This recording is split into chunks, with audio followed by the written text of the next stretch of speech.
Count Ubero, known for his sadistic appetites, is assassinated one night in his bedchambers. While there are few who will mourn the lord known far and wide as the Beast, his death upsets the delicate balance among the city-states of Badiara, already troubled by seasonal warfare and competing mercenary companies. The heat on the political and military situation gets turned up even more, as ambitious eyes turn toward Count Ubero's now undefended domain, with its fertile farmlands and lucrative seaport.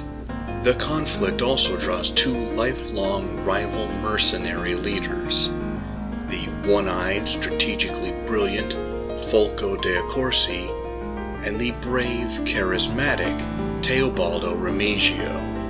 Involved in these events and all the repercussion and plotting that follows are Adria, the daughter of a wealthy and powerful family who wants to fashion a life she thinks is worth living, and Danio, the son of a tailor who, through his intelligence, rises to a position as advisor and administrator among the city-states of Badiara. All of them try to turn events to their favor, while they are also being used by other forces at work in the world.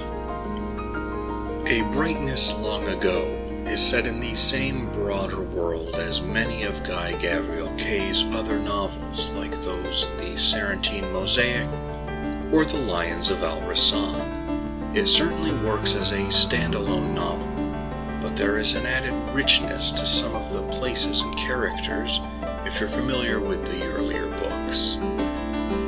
The setting of this novel is inspired by early Renaissance Italy, with its competitive, warring city-states employing professional mercenary companies, so its atmosphere and concerns are different from most traditional fantasy novels.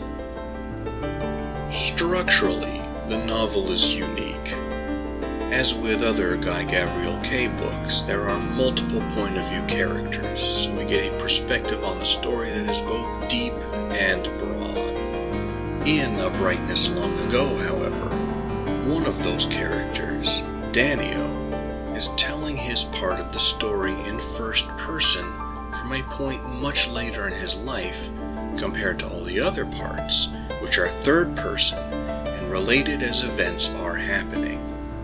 It certainly lends a different quality to Danio's sections and invites us to wonder how much of it is colored by his own emotions and interpretation of events, something he admits is happening to one degree or another. Channeling some of that early Renaissance ambiance, a significant amount of the story works with the concept of Fortuna's Wheel, as explored by the real-life medieval scholar Boethius in the Consolations of Philosophy.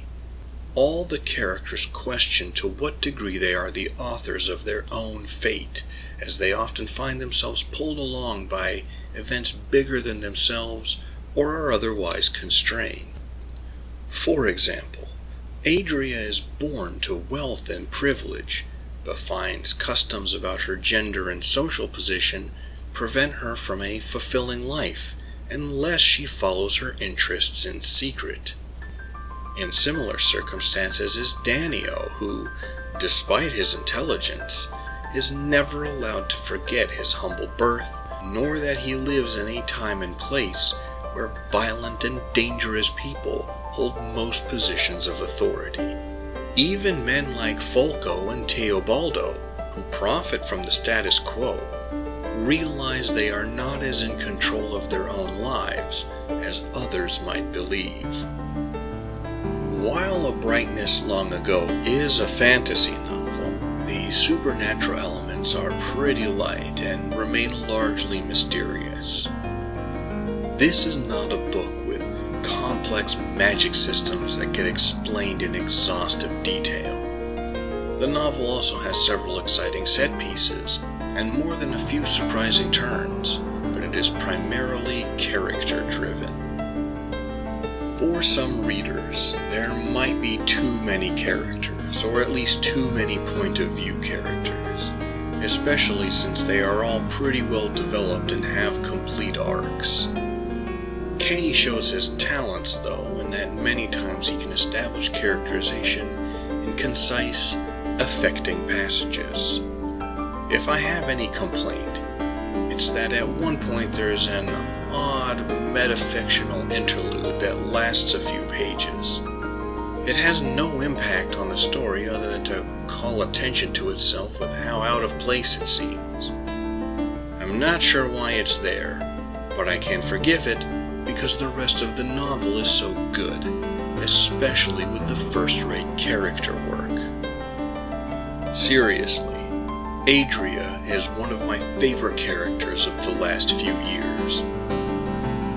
A Brightness Long Ago is certainly for anyone who has enjoyed Guy Gavriel Kay's previous novels, as well as anyone who is a fan of Joe Abercrombie's Best Served Cold, another novel taking place in a mercenary-laden setting reminiscent of a fractured Italian peninsula. Also, if you're a fan of the storyline in Final Fantasy Tactics, you'll find this novel entertaining.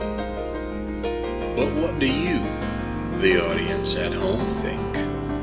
Are you a fan of A Brightness Long Ago by Guy Gavriel Kay or any of his other novels? Do you wish the story was more plot-driven? Or do you appreciate the time and attention paid to all the characters? Feel free to share your thoughts in the comments. Thank you for taking the time to listen to my peculiar notions. If you appreciate this channel and want to support it, you know what to do. You can also take a moment to like, comment, share, and subscribe to the channel of another YouTube creator you enjoy, or the Alphabet Corporation will send its private mercenary army after you. Until next time, read some good books, live, and be well.